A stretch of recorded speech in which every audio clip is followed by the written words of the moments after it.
Hi, this is how to run my script in Windows Server 2019.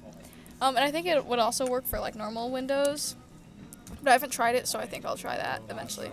So it's super simple. You just go in a notepad and then paste it. I also have the directions in my Notion where I also have my script. So my script is in my Notion, and I would also recommend putting it in your Gmail drafts, which basically just means you put it in a Gmail to yourself and then draft it.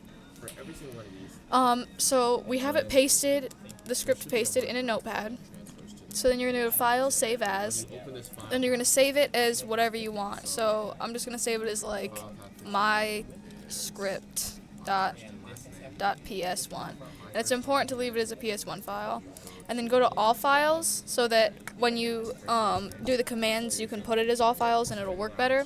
And then in coding, you're going to change it to UTF-8. And then over here, you're going to want to go to desktop so that you can read it off the desktop, and then you can be in that directory as well while you're doing the commands. So now that I've saved it, I'm going to close it, and I'm going to do Windows X, which is going to open this little sidebar here, and we're going to pick Windows PowerShell Admin, and you're going to say yes, and now we're in here. So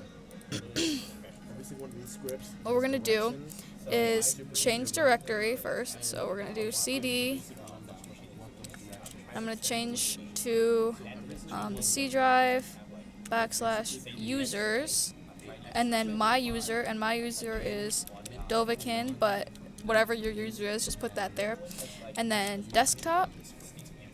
So now, as you can see, we're in a different directory. And now we're going to do the set execution policy, which basically just says the file that I run is allowed to run. So I'm just going to paste that in there because it's too much to type, but I also have it on my Notion and the instructions, so you can just copy and paste it from there too. And I'm going to hit enter, and it's going to ask me changing it to all files. So I'm going to say A, yes to all, because that's why I changed it to all files. And so I changed it, so now the script will be allowed to run, and it won't be blocked by the execution policy. Now we're going to type the script name to make it run. So what you do is you do dot, and then a backslash, and then the name of your script. So my script's name was my script.ps1. So then you're going to hit enter, and it's going to do that. Okay. I figured out what the problem was. It was nothing wrong with my commands. My commands were fine. It was just, there was a couple parts in the script where there was parentheses where there shouldn't have been, and that just gummed it up a little bit. So if I do the script again, it should run. And with my script, it does this cool thing where at the end, it'll tell me all the tasks completed. So here it is running, configuring the audit policies in here. See, it says automated task completed, so those are the things that the script did. And then, whoa, that was loud. And then the manual steps, so like setting passwords and updating Firefox and answering the forensics questions, which you should be doing before you do the script anyways.